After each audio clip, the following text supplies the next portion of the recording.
कोई जी जब आपसे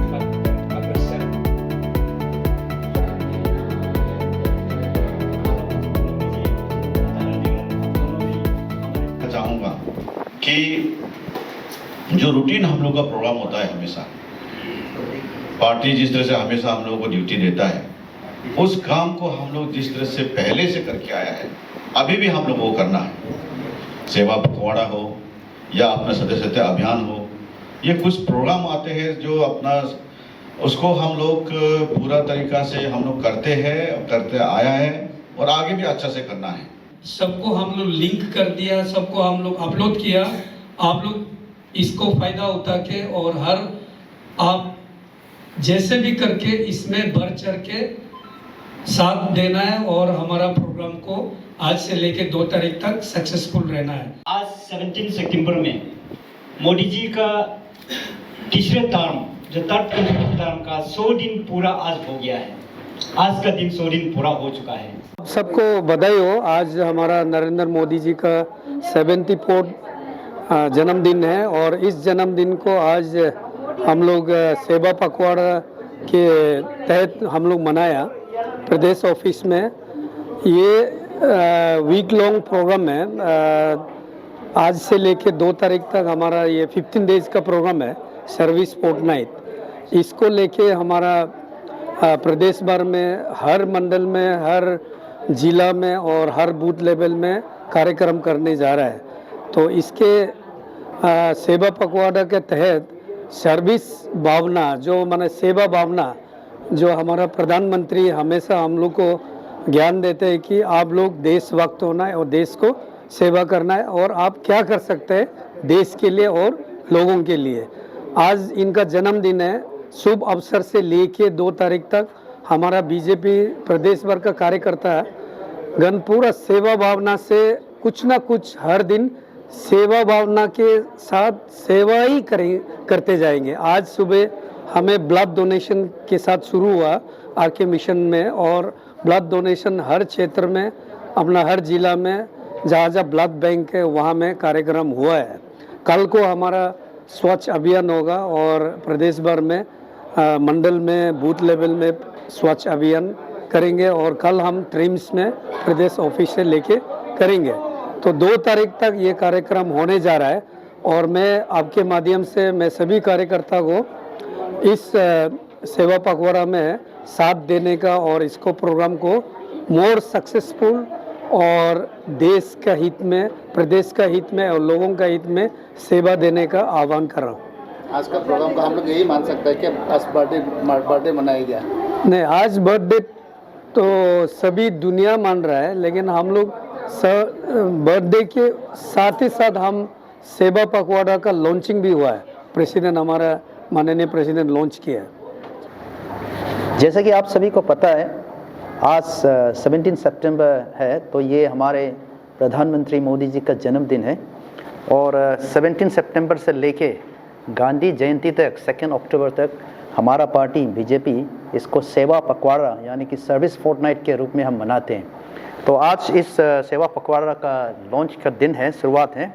तो इस अवसर पर हमारे यहाँ प्रोग्राम भी हुआ है ऑफिस में और ये मोदी जी का जो 100 दिन का जो कार्यकाल में 2024 से जब इलेक्ट होकर आए, विद इन 100 डेज मोदी सरकार ने क्या क्या काम किया उसको हम आप सबको सामने रखना था और बताना था। उससे पहले मैं आपको ये बताना चाहूँगा, आप सब जानते हैं कि बीजेपी जो भी करते हैं वो हम अपना मैनिफेस्टो के हिसाब से करते हैं।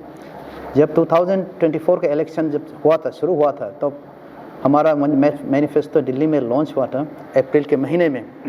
तो ये जो हमारा मैनिफेस्टो थे ये 4 फॉर्मूला पर हमने बेस किए थे। वो था जिसको हम ज्ञान कहते हैं, यानी कि गरीब, युवा, अन्नदाता यानी कि फार्मर्स और नारी के ऊपर बेस कर इस सेगमेंट पर बेस कर ये हमने इस मैनिफेस्टो को बनाया था, संकल्प पत्र को। और उस संकल्प पत्र से ही लेकर हम आज जो आपको बताने जा रहे हैं मोदी जी का जो कार्य किया है विद इन 100 डेज, उसी संकल्प पत्र से ही रिलेटेड है। तो इन द लास्ट 98 डेज यानी कि 2 दिन के बाद 100 डेज हो जाएंगे, उसमें क्या क्या डिसीशंस, क्या क्या इनिशिएटिव मोदी सरकार ने लिया है और ऑन वेरियस डिफरेंट सेक्टर्स पे, तो मैं आपको बताना चाहूँगा। मोदी सरकार ने कुल मिलाकर 15 लाख करोड़ वर्ड ऑफ मतलब इनिशिएटिव पिछले 100 दिन में लिए हैं। और ये जो इनिशिएटिव है, ये इंफ्रास्ट्रक्चर डेवलपमेंट पे, वेलफेयर इनिशिएटिव फार्मर्स के लिए, tax relief for middle class के लिए, ईज ऑफ डूइंग बिजनेस पे, यूथ एम्पावरमेंट पे, वुमेन एम्पावरमेंट पे, और वो OBC, Dalits and minorities empowerment पे, accessible of health care services पे, ऑन साइंस एंड टेक्नोलॉजी पे, governance and law and order पे, एनर्जी सिक्योरिटी पे, फॉरेन पॉलिसी पे, डिजास्टर मैनेजमेंट पे और internal security and cyber crime पे कई सारे initiatives, decisions, programmes and projects Modi सरकार ने विद इन 100 डेज में लिए हैं। तो डिटेल में अभी आप सबको मैं बताऊंगा। सबसे पहले इंफ्रास्ट्रक्चर डेवलपमेंट, इसमें मोदी सरकार ने क्या क्या डिसीजंस लिए और इनिशिएटिव लिए हैं। सबसे पहले अप्रूवल दिया है 3 lakh crore worth of projects का अप्रूवल हुआ इंफ्रास्ट्रक्चर सेक्टर पे। इसमें आता है primarily roads, railways, ports and airways. तो इसके अंतर्गत कई सारा प्रोजेक्ट्स अप्रूव हुए हैं, खास करके, लेकिन पूरा डिटेल में नहीं जाऊंगा, डिटेल में जाने से लंबा होगा, लेकिन खास करके अरुणाचल प्रदेश के जो रिलेवेंट है वो है प्रधानमंत्री ग्राम सड़क योजना फेज 4। इसके अंतर्गत 25,000 अनकनेक्टेड विलेजेस कनेक्ट होगा और कुल मिलाकर 65,500 kilometres of roads and bridges approve हुआ है। और इस पर सेंट्रल का जो असिस्टेंस होगा वो है 49,000 करोड़ होंगे। फिर 8 national highway speed road corridor projects spanning 936 kilometres approve हुए हैं। पहाड़ी क्षेत्र के लिए सिकुनला टनल लद्दाख और हिमाचल को कनेक्ट करेंगे और ये अप्रूव हुआ है। और इससे काफ़ी हिमाचल और लद्दाख का जो ट्रैवलिंग का जो टाइम है और जो कंडीशन है वो काफ़ी इम्प्रूव हो जाएगा। फिर 8 new railway line projects approve हुआ है। फिर वाराणसी में लाल बहादुर शास्त्री इंटरनेशनल एयरपोर्ट का अप्रूवल हुआ है। और बंगाल और बिहार में बागडोगरा एंड बिहार में बिहता इन बिहार एंड बगरौर इन बंगाल में न्यू सिविल एनक्लेव्स अप्रूव हुआ है। और दूर दराज आइलैंड, मिनीकोय आइलैंड और अगत्ती आइलैंड में भी एयर स्ट्रिप अप्रूव हुआ है और ये हमारा स्ट्रेटेजिक पॉइंट ऑफ व्यू से काफ़ी इम्पोर्टेंट है। फिर बेंगलोर मेट्रो, पुणे एंड थाने शहर में ये मेट्रो एक्सपेंशन का फेज 3 का अप्रूवल हुआ है। जैसे कि हमारा मैनिफेस्टो में हमने कहा पहले और बीजेपी ने कहा कि किसान का जो वेलफेयर है उसको हमारा पार्टी ने काफ़ी महत्व दिया, इम्पोर्टेंस दिया है। और उसके चलते पिछले 100 दिन के तहत प्रधानमंत्री ने 17 इंस्टॉलमेंट, प्राइम मिनिस्टर का प्रधानमंत्री किसान सम्मान का जो 17 इंस्टॉलमेंट है उसको रिलीज़ किया है। इसके अंदर 20,000 करोड़ डिस्ट्रीब्यूशन हो गया है 9.3 करोड़ फार्मर्स को। So far 3 lakh crore has been distributed to total of 12 crore 33 lakh farmers को चला गया है। फिर अभी खरीफ का सीज़न आ रहा है तो मिनिमम सपोर्ट प्राइस खरीफ का थोड़ा बढ़ा दिया गया है और ये इसको बढ़ाने से it will benefit 12 lakh crore का बेनिफिट हो जाएगा 12 करोड़ फार्मर्स को। फिर अलग अलग प्रोजेक्ट्स अप्रूव हुआ है, खास करके नेशनल कोऑपरेटिव पॉलिसी का अप्रूवल हुआ है, कमेटी का अप्रूवल हुआ है। और इस कमेटी से क्या होगा, अरुणाचल प्रदेश जैसे स्टेट को भी काफ़ी फ़ायदा होगा, बिकॉज हमारे यहाँ भी मेनली लोग एग्रीकल्चर बेस ऑक्यूपेशन करते हैं, majority of the people are farmers. तो इससे क्या होगा, कोऑपरेटिव डेवलपमेंट में अरुणाचल प्रदेश जैसे छोटा प्रदेश में भी काफ़ी लाभ मिलेगा। उसके बाद में एक अच्छा जो डिसीजन, बड़ा डिसीजन जो मोदी सरकार ने लिया है वो है decision to increase the duty on crude palm soybean sunflower oils from 12.5 to 32.5%। while increasing the duty on their refined oil from 13.75 to 35.75. इससे क्या होगा, अभी आप लोग को पता है, अभी हमारा मिशन नेशनल मिशन ये पाम ऑयल मिशन के तहत अभी हमारे इंडिया में अपना जो डोमेस्टिक ऑयल प्रोडक्शन को हम काफ़ी बढ़ावा देता है। इससे हमारे जो डोमेस्टिक इंडस्ट्री है, ऑयल इंडस्ट्री, उसको काफ़ी लाभ मिलेगा। और हमारा जो यहाँ का जो फार्मर्स है और हमारा जो इंडस्ट्रियलिस्ट है, जो ऑयल जो डोमेस्टिक ऑयल में जो काम कर रहे हैं, एडिबल ऑयल में, उनको फ़ायदा मिलेगा। फिर जम्मू एंड कश्मीर के लिए खास प्रोजेक्ट अप्रूव हुआ है, 3,300 करोड़ का प्रोजेक्ट अप्रूवल हुआ एग्रीकल्चर स्कीम डेवलपमेंट के लिए। ये पहला ऐसा इनिशिएटिव होगा इन मेनी ईयर्स जब से जम्मू एंड कश्मीर में आर्टिकल 350 एब्रोगेशन के बाद और जम्मू एंड कश्मीर हमारा इंडियन यूनियन में फुल्ली एसिमिलेट होने को, ये पहला ऐसा डेवलपमेंट पैकेज है जो काफ़ी जो जम्मू एंड कश्मीर का डेवलपमेंट को आगे बढ़ाएंगे। फिर एक बड़ा जो एक डिसीजन जो मोदी सरकार ने जो लिया है और जो प्रोजेक्ट जो अप्रूव किया हुआ है, मिशन मौसम 2000 करोड़ का इसमें फाइनेंशियल इम्प्लीकेशन होंगे। इससे जो वेदर का जो फोरकास्ट है, स्पेशली फॉर एग्रीकल्चर सेक्टर, इसमें काफ़ी लाभ होगा और फार्मर के लिए ये एक अच्छा असिस्टेंस होगा, पर्टिकुलरली उनका जो एग्रीकल्चर जो साइकिल है, सीजन है, और उनका जो एग्रीकल्चर जो कैलेंडर प्लानिंग के लिए। फिर एग्री श्योर बोल के एक फंड लॉन्च किया है जिससे एग्रीकल्चर सेक्टर में जो इंफ्रास्ट्रक्चर ज़रूरी है, जैसे कि सॉर्टिंग हो गया या स्टोरेज हो गया, उसके लिए ये इस फंड को यूटिलाइज़ किया जाएगा। और एग्रीकल्चर सेक्टर में जो स्टार्टअप, जो बिजनेस, छोटे मोटे जो बिजनेस स्टार्टअप है, उनको भी इस एग्री श्योर फंड से फंडिंग किया जाएगा। फिर मिडिल क्लास के लिए काफ़ी टैक्स रिलीफ इस बार दिया है। फॉर एग्जांपल 7 लाख रुपीस तक जो इनकम है जिसका एनुअली, उसके ऊपर इनकम टैक्स रिलीफ होगा, उसको लागू नहीं होगा। फिर एक यूनिफाइड पेंशन स्कीम को इस बार एडॉप्ट किया है। इस यूनिफाइड स्कीम, पेंशन स्कीम से जितने भी लोग 25 ईयर्स सर्विस हो गया उनके लिए फ़ायदा होगा। और ये एक हमारा गवर्नमेंट एम्प्लॉयज़ के डिमांड भी थे। 1 रैंक 1 पेंशन जो थर्ड आइटरेशन है, वो भी इस बार डिसीजन ले, इसको भी इम्प्लीमेंट करेंगे। ये भी आप लोग सब पता है, ये एक बहुत पुराना डिमांड थे डिफेंस एक्स सर्विसमैन के, जो डिफेंस फोर्सेस में काम किए थे।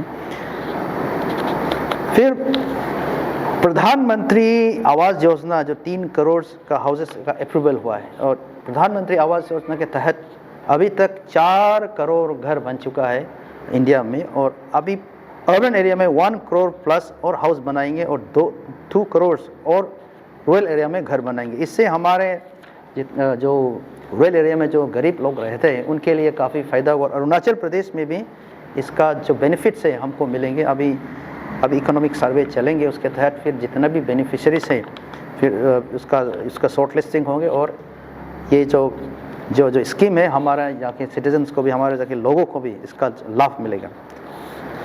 फिर एनवायरमेंटल फ्रेंडली ट्रांसपोर्ट सिस्टम जो PM ई बसेस का अप्रूवल हुआ है, इसका होना है, बल्कि अभी प्रदूषण के ऊपर हमारे सरकार, मोदी सरकार काफ़ी इम्पोर्टेंस दे रहा है कि हमारे एनवायरमेंटल जो पोल्यूशन है उसको घटाना है। इसलिए ई बसेस के लिए 3,400 करोड़ का अप्रूवल हुआ है। और ये सब जो फंड है, इसको जो हमारा पब्लिक ट्रांसपोर्ट सिस्टम है उसको एनवायरमेंटल फ्रेंडली क्लीन बस हम लोग लाने में इसको यूज़ करेंगे। फिर ईज़ ऑफ डूइंग बिजनेस के सेक्टर पर मोदी सरकार ने डिसीजन लिया है। आप सबको पता होगा कि 2014 में जब मोदी सरकार शुरू हुए थे तो हमारा जो ईज़ ऑफ डूइंग बिजनेस का जो रैंकिंग था 142 में था आउट ऑफ 190। अभी हम लोग 63 पोजीशन में, यानी कि 79 हम पोजीशन ऊपर उठ गए हैं। तो ईज़ ऑफ बिजनेस में स्टार्टअप्स को प्रमोट करने काफ़ी टैक्स का इनोवेशन रिलीफ दिया है। 31% एंजल टैक्स जो बर्डन थे स्टार्टअप को, उसको एबोलिश कर दिया है।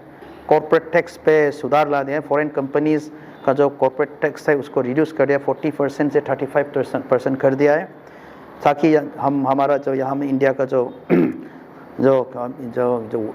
बिजनेस करने का जो एनवायरनमेंट है वो ग्लोबली अट्रैक्टिव हो और यहाँ इन्वेस्टर बाहर से आए, इसलिए जो कॉर्पोरेट टैक्स है वो उसको रिड्यूस कर गया है। फिर यहाँ में एक जो ग्लोबल स्पेस इकोनॉमी के अंतर्गत 1000 crore venture capital fund setup किया गया है। ये जो 1000 करोड़ जो वेंचर कैपिटल है, इसको स्पेस सेक्टर में जो स्टार्टअप होंगे उनको फंडिंग करने के लिए ये फंड को रखा गया है।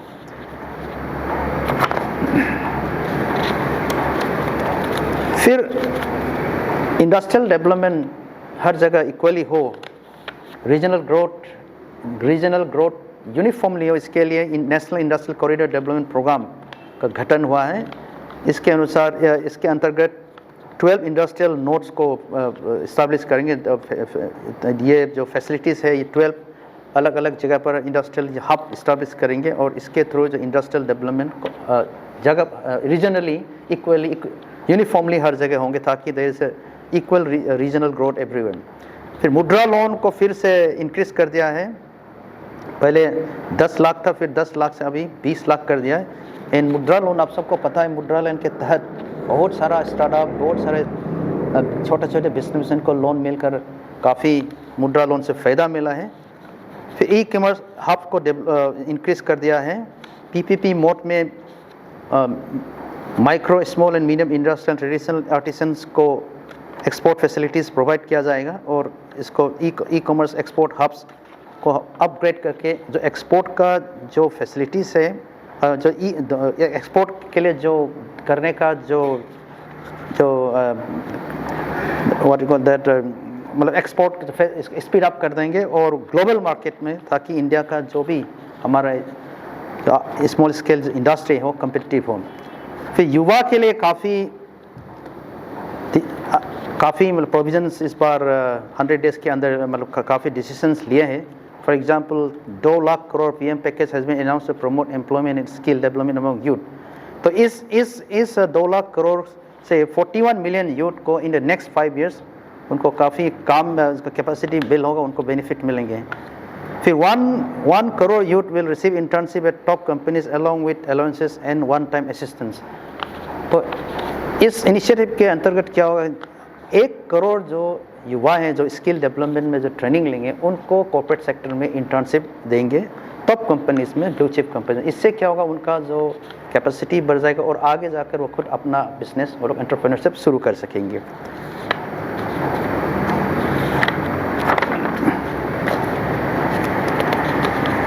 फिर एम्प्लॉइज अर्निंग, फिर खेलो India rising talent identification scheme को लॉन्च किया है। बाकी सारा बहुत है, लेकिन ये इसको डिटेल जाने से ये तो सिर्फ बुलेट पॉइंट्स है, लेकिन अरुणाचल के लिए जो पर्टिकुलरली जो रिलेवेंट है वो खेलो इंडिया राइजिंग टैलेंट आइडेंटिफिकेशन। इसके तहत जितना भी हमारे टैलेंटेड जो स्पोर्ट्समैन हैं उसका स्पेसिफिक आइडेंटिफिकेशन होगा और उनको ग्रूम किया जाएगा, और इससे हमारा जो पोटेंशियल है जो युवाओं का जो स्पोर्ट्स में उसका टैपिंग होगा। और ये भी 100 दिन के अंदर ही मोदी सरकार ने इसको भी इम्प्लीमेंट किया है। और ये भी हमारा वही हमारा जो मैनिफेस्टो से फिर ये रिलेटेड है। वुमेन एम्पावरमेंट पे काफ़ी जोर दिया है। 90 lakh self help groups have been form by organizing more than 10 crore women to promote financial inclusion. तो अंदर Deendayal Upadhyay national rural livelihood mission में 90 लाख सेल्फ हेल्प ग्रुप्स को फॉर्म कर चुका है, और इससे 10 करोड़ जो वुमेन है उसको फाइनेंशियली उनका प्रमोशन होगा और बेनिफिट मिलेंगे। लाखपति दीदी स्कीम अभी लॉन्च हुआ है फिर से। फिर लाखपति दीदी स्कीम में मोदी जी ने 11 लाख न्यू लाखपति दीदीज को सर्टिफिकेट दिया है, और more than 1 crore lakhpati didis will earn more than 1 lakh per year. 1 crore से ज़्यादा लाखपति दीदी साल में 1 लाख से ज़्यादा कमाएंगे। 2500 crore community investment fund release हो चुका है, और इससे 48 lakh members of 4.3 lakh self help groups benefit होंगे। सेल्फ हेल्प ग्रुप अरुणाचल में भी काफ़ी है, और हमारे यहाँ भी बहुत सारा सेल्फ हेल्प ग्रुप हमारे मोदी सरकार की स्कीम से बेनिफिट हुए हैं। 5,000 crore bank loans have been release benefiting 25.8 lakhs members of 2,35,400 SSG. Mudra loan has been increase from 10 lakhs to 20 lakhs। तो मैंने आपको पहले बताया है 5,000 बैंक लोन्स अब रिलीज हो गया, 25.8 lakhs मेंबर इससे बेनिफिट होगा। यानी कि इससे जो वुमेन का एम्पावरमेंट है और भी आगे बढ़ेंगे। फिर दलित ओबीसी एंड माइनॉरिटीज़ और ट्राइबल का एम्पावरमेंट भी मोदी सरकार ने काफ़ी अच्छा डिसीजंस लिए हैं। Prime ministers develop tribal village campaign, इसके तहत डेवलपमेंट ऑफ 63,000 ट्राइबल विलेजेस का किया जाएगा। इसमें सोशो इकोनॉमिक स्टेटस इंप्रूव किया जाएगा 5 करोड़ ट्राइबल का। फिर नमस्ते स्कीम है, तो इसको एक फिर से एक्सटेंड किया गया है, और इससे जो खास करके सैनिटेशन जो वर्कर है, जो हमारे अरुणाचल में तो सैनिटेशन वर्कर मतलब ऐसे मैनुअल वर्कर तो नहीं है, लेकिन बाहर में सैनिटेशन वर्कर एक बड़ा एक ग्रुप है। तो सैनिटेशन वर्कर पहले मैनुअली काम करते थे, अभी क्या होगा, जो मैनुअली काम करने का जो सिस्टम था उसको ख़त्म करने के लिए नमस्ते स्कीम को फिर से लॉन्च किया गया। And this will improve the dignity of the people who are working in a sanitation sector. फिर दिव्यांग के लिए खास करके एक अच्छा प्रोजेक्ट अप्रूव किया गया है, ये यूनिक डिसेबिलिटी आइडेंटिफिकेशन कार्ड। इससे 3 लाख आइडेंटिफिकेशन कार्ड बना दिया जाएगा दिव्यांग लोगों के लिए, पार्टिकुलरली जो शेड्यूल्ड ट्राइब्स के जो लोग जो दिव्यांगजन हैं। तो इससे क्या होगा, उनके लिए उनको आइडेंटिफाई करके उनको बेनिफिट देने में काफ़ी सरल हो जाएगा। फिर एजुकेशन सेक्टर में for tribals, Dalit and minorities के लिए स्पेशली वो ट्राइबल्स एकलव्य मॉडल स्कूल्स जो एनरोलमेंट उसको अभी बढ़ा दिया जाएगा। और अभी तक 405 एकलव्य स्कूल इस्टेब्लिश किया गया और अनदर एकलव्य स्कूल और बढ़ा दिया जाएगा। और इससे अरुणाचल प्रदेश जैसा स्टेट को भी बेनिफिट्स मिलेंगे, क्योंकि ये भी ट्राइबल स्टेट है और कई सारा न्यू एकलव्य स्कूल हर अलग अलग डिस्ट्रिक्ट्स में अभी बनेंगे। New school and classrooms, 40 new school have been established and smart classroom created in 110 school for tribal students. Tribal student के लिए 110 स्कूल्स में स्मार्ट क्लासरूम्स बना दिया गया है, और इससे भी हमारा जो क्वालिटी ऑफ एजुकेशन है फॉर ट्राइबल स्टूडेंट्स उसमें बढ़ोतरी होगा। जो वक्फ बिल अमेंडमेंट बिल है वो अभी पार्लियामेंट में इंट्रोड्यूस हुआ, ये तो आप लोग तो जानते ही होंगे, तो इस पर अभी चर्चा हो रहा है काफ़ी। और इससे वक्फ बिल पास होने से इसमें भी जो वक्फ का जो प्रॉपर्टीज़ का जो मैनेजमेंट है उसमें काफ़ी इम्प्रूव हो जाएगा। हेल्थ केयर सर्विस पे काफ़ी डिसीजंस लिए गए, इनिशिएटिव लिए गए हैं। इसमें खास करके जो आयुष्मान भारत स्कीम है, जो फिर से लॉन्च फिर से इसको कंटिन्यू किया है, लेकिन इसमें इस बार क्या है, 70 ईयर्स से जो अबव है, 70 ईयर्स एंड अबव का जो भी हमारा जो सीनियर सिटीज़न है ऑटोमेटिकली वो लोग इस स्कीम के अंदर कवर हो जाता है। सो ये एक बड़ा एक बेनिफिट है। इससे क्या होगा, जितने भी 70 ईयर्स वाला जो हमारे एल्डरली सिटीज़न है वो लोग कवर हो जाएगा, उनको अप्लाई करना नहीं है, तो काफ़ी बेनिफिट मिलेंगे हमारे एल्डर सिटीज़न को। 75,000 new medical seat has been added, which will make the healthcare system more effective and reduce dependence on foreign medical education. अभी हमारे स्टूडेंट्स लोग काफ़ी फॉरेन कंट्रीज़ में जाते हैं पढ़ने के लिए। आप लोग जानते हैं यूक्रेन में, उसमें क्या कहते हैं, उसमें चाइना में जाते हैं।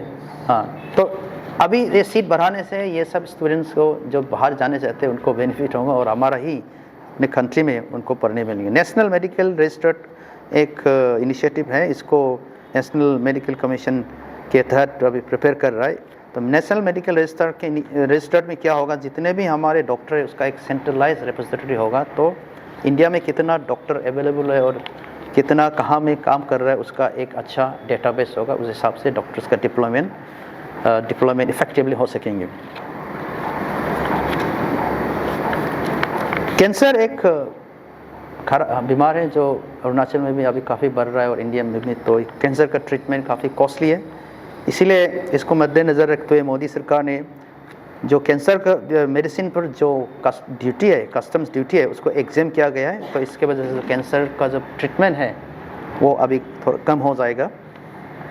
फिर आयुष्मान भारत हेल्थ अकाउंट एक खोला है, जिसमें जितने भी जो आउट पेशेंट्स है आयुष्मान भारत के जो बेनिफिट ले रहे उनका एक रजिस्टर्ड एक डेटाबेस बनेगा, और उनसे उनका जब काफ़ी जो मॉनिटरिंग होता रहेगा और उनको बेनिफिट मिलते रहेंगे। साइंस एंड टेक्नोलॉजी में भी बहुत सारा इनिशिएटिव लिए हैं। खास करके 1000 crore venture capital fund scheme रखा गया है इस सेक्टर में।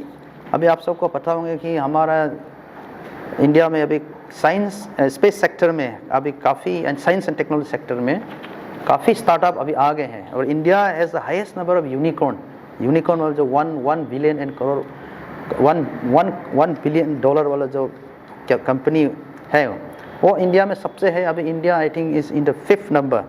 तो ये सब पॉसिबल है because of fund like this venture capital fund like जो अभी जैसे रखा है इसमें 1000 करोड़ का जो वेंचर ये सब फंड के वजह से। तो इस फंड से काफ़ी हमारे स्टार्टअप को भी फ़ायदा मिलेंगे और इंडिया में फिर से जो हमारा जो यूनिकॉर्न का जो संख्या है वो और बढ़ जाएंगे। तो सेमीकंडक्टर अभी यूनिट एक बड़ा सा एक सेटअप हो रहा है गुजरात में, उसके लिए भी अप्रूवल हो गया है और सेमीकंडक्टर का सेक्टर में अभी इंडिया वर्ल्ड में अभी काफ़ी लीड ले रहा है और हम दुनिया में एक सबसे बड़ा सेमीकंडक्टर मैन्युफैक्चरर में इंडिया होंगे। तो गुजरात का जो प्रोजेक्ट है उसमें पर डे 6 मिलियन चिप्स का मैन्युफैक्चरिंग होगा।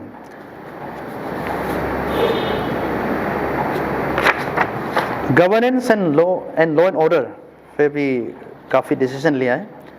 आप सबको तो पता ही है जो हमारा बहुत पुराना जो कॉलोनियल पीरियड का जो आईपीसी था, इंडियन पिनल कोड, फिर आपका कोड ऑफ क्रिमिनल प्रोसीड्यूर, फिर इंडियन एविडेंस एक्ट, ये सब को रिप्लेस करके अभी भारतीय न्याय संहिता, भारतीय नागरिक सुरक्षा संहिता एंड भारतीय साक्ष्य अधिनियम को लागू किया गया है। फिर एक जो बहुत हमारा यहाँ में जो युवाओं का जो एक जो कंसर्न था, ग्रेटेस्ट कंसर्न हुआ जो पेपर लीकेज का जो इशू था। तो हमारा जो इसमें हमने कहा था हमारा मैनिफेस्टो में कि अगर मोदी सरकार आएंगे तो फिर हम इस पे पेपर लीकेज पे भी हम एक कानून लाएंगे, लॉ लाएंगे। तो उसके तहत मोदी सरकार ने to address the paper leak issue the public examination prevention of unfair means act has been introduce. तो ये एक बड़ा एक जो एक्ट है जो पेपर लीकेज जो इशू है इसको एड्रेस करेंगे और ये युवाओं का जो डिमांड है और एप्रीहेंशन को इसको एड्रेस करेंगे। फिर urban flood management glacier lake outburst पे काफ़ी बड़ा डिसीजन हुआ है और आप सबको पता है अभी वेदर चेंज के वजह से, क्लाइमेट चेंज के वजह से एरेटिक वेदर पैटर्न हो गया और हमारा पहाड़ी इलाका अरुणाचल प्रदेश जैसा में और हिमाचल या हिमालय एरिया में जो ग्लेबल लेक आउटबर्स्ट का जो रिस्क है वो काफ़ी रहता है। तो ये सब इश्यूज़ को एड्रेस करने के लिए 6,350 करोड़ का एलोकेशन हुआ है और इस फंड से जितने भी हमारा जहाँ में जो रिस्क है और उसका रिस्क मैनेजमेंट को विस्तार करेंगे, रिसर्च करेंगे और मिटिगेशन और एडेप्टेशन का जो इश्यूज है उस पर काम करेंगे। लद्दाख जो नया जो यूनियन टेरिटरी जो क्रिएट हुआ है उसमें भी पब्लिक के डिमांड के वजह से 5 नया डिस्ट्रिक्ट क्रिएट कर दिया है। वो है Zanskar, Dras, Sham, Nubra and Changthang district. Total 7 district हुआ। इसके वजह से क्या होगा, अभी जो लद्दाख का एडमिनिस्ट्रेशन है उसमें काफ़ी इम्प्रूवमेंट आएंगे। जून 25 जो इमरजेंसी 1977 में जो डिक्लेयर था, जो इमरजेंसी का जो एनिवर्सरी है उसको संविधान हत्या दिवस के रूप में मनाने के लिए फैसला हुआ है।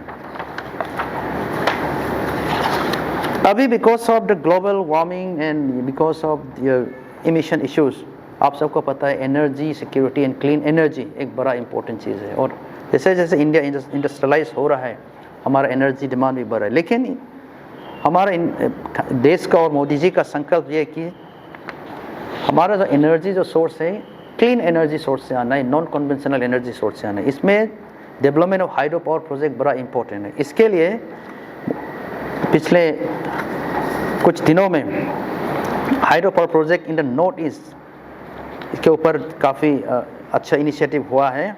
Joint venture between state entities and central sector public sector with investment of 4,100 crore rupees का अप्रूवल हुआ है।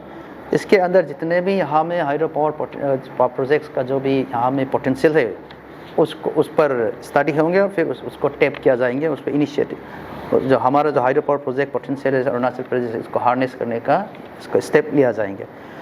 फिर एक बड़ा जो अप्रूवल जो मोदी सरकार ने जो किया है, जो डिसीजन जो लिया है, वो approval of hydro electric project worth over 12,400 crore viability gap funding. यानी कि 12,400 करोड़ का वाइल्ड गैप फंडिंग का अप्रूवल हुआ है। इसके तहत जो भी हमारा यहाँ में शॉर्टफॉल होंगे, पर्टिकुलरली अरुणाचल प्रदेश स्टेट में जहाँ हाइड्रो पावर पोटेंशियल का काफ़ी यहाँ में पोटेंशियल है, इस फंड से काफ़ी लाभ मिलेगा। फिर ग्रीन क्रेडिट प्रोग्राम का डिसीजन लिया गया है। इसके अंदर introduction of green credit card for PSUs for tree planting and environmental restoration करना है। यानी कि PSU जितना भी यहाँ में हमारे जो स्पेशल एनर्जी सेक्टर में जो काम करने हैं उनको ट्री प्लांटेशन करना है, एनवायरमेंटल के ऊपर काम करना है, यानी कि जितना इमिशन होता है उसका ऑफसेट हो जाए। तो ये भी एक अच्छा इनिशिएटिव लिया है। इसके बाद फॉरेन पॉलिसी पे भी काफ़ी डिसीजंस लिया इस बार। आप सबको पता है अभी रशिया एंड इसका यूक्रेन का वार चल रहा है, फिर भी हमारा मोदी जी ही ऐसा प्राइम मिनिस्टर है जो यूक्रेन को अभी हाल ही में विजिट किया है। वो फिर वहाँ जाके यूक्रेन के प्रधानमंत्री वहाँ से प्रेसिडेंट से मिले हैं, फिर रशिया के प्रधानमंत्री से भी प्रेसिडेंट से भी मिले हैं। फिर मोदी जी फर्स्ट जो प्रधानमंत्री जो सिंगापुर और ब्रुनेई गए हैं। 41 ईयर्स में मोदी जी ऐसा प्राइम मिनिस्टर जो ऑस्ट्रिया में गए, 45 ईयर्स में पोलैंड में गए हैं। इसके because of this initiative India का जो हमारा जो डिप्लोमेटिक जो रिलेशनशिप है और डिप्लोमेटिक हमारा जो एक्टिविटीज़ है काफ़ी बढ़ गया है। और इंडिया अभी फर्स्ट टाइम हम इंडिया यूनेस्को को वर्ल्ड हेरिटेज कमेटी का मीटिंग भी होस्ट किया है। डिजास्टर मैनेजमेंट में भी काफ़ी अच्छा डिसीजंस लिए गए हैं, इनिशिएटिव लिए गए। डिजास्टर मैनेजमेंट अमेंडमेंट बिल 2024 को लोकसभा में इंट्रोड्यूस किया गया है। और ये जो डिजास्टर मैनेजमेंट है अरुणाचल प्रदेश जैसा जो डिजास्टर फ्रंट जो स्टेट है उसके लिए काफ़ी इम्पोर्टेंट है। 12,554 crores has been approved for states for urban flood management, fighting services, glacial lake outbursts, flood mitigation and other disaster mitigation efforts। तो ये जो फंड है जो ये अरुणाचल प्रदेश के लिए अगेन बहुत इंपॉर्टेंट। आप सबको पता है अरुणाचल फ्लड फोन भी है और यह हमें जिसका ग्लोब फ्लड जो बोलते हैं उसका भी यहाँ में काफ़ी संभावना रहते हैं। फिर एक इमरजेंसी रिस्पॉन्स सपोर्ट सिस्टम का भी इम्प्लीमेंटेशन हुआ है जिससे जो इमरजेंसी जो मैनेजमेंट होगा, रिस्पॉन्स का जो टाइमिंग हो उसमें काफ़ी अच्छा इम्प्रूवमेंट होगा और इफ़ेक्टिव होगा। इंटरनल सिक्योरिटी और साइबर क्राइम के सेक्टर में भी काफ़ी अच्छा डिसीजंस लिए गए हैं। After 35 years of conflict piece agreement हुआ है आपका त्रिपुरा में NLFT के साथ और ATTF के साथ। ये त्रिपुरा के आर्म्स स्ट्रगल के कैडर्स थे, उनके साथ ऑर्गेनाइजेशंस हैं, उनके साथ में समझौता हुआ है। फिर 328 आर्म कैडर्स ने वायलेंस छोड़कर मेन स्ट्रीम में आ गया है। साइबर कमांडोज वेरी इंपॉर्टेंट है। ये साइबर कमांडोज हमारा जितने भी साइबर क्राइम होते हैं उसको काउंटर करने में काम करेंगे और इससे जितने भी साइबर रिलेटेड क्राइम होते हैं, पर्टिकुलरली जो फ्रॉड होता है फाइनेंशियल फ्रॉड, उसको ये एड्रेस करेंगे। Collaboration with banks and financial intermediaries as Advanced Cyber Fraud Mitigation Center has been established at 14C। Banks के साथ भी मिलकर, फाइनेंशियल इंस्टीट्यूशन के साथ भी मिलकर एक साइबर फ्रॉड मिटिगेशन सेंटर भी इस्टेब्लिश किया गया है और ये भी बहुत इंपॉर्टेंट है। और अरुणाचल प्रदेश में भी आप लोग जानते हैं काफ़ी साइबर क्राइम चल रहा है। तो ये था आपका ओवरऑल जो 100 ईयर्स के अंतर्गत विद इन 100 ईयर्स मोदी सरकार ने जो डिसीजंस एंड इनिशिएटिव्स लिए हैं, कुल मिलाकर ये 15 लाख करोड़ का है। धन्यवाद। अभी आप लोग को कुछ पूछना है तो पूछ सकते हैं। एम्प्लॉयमेंट के ऊपर, यूथ के ऊपर आपको कहा ना, यूथ के हाँ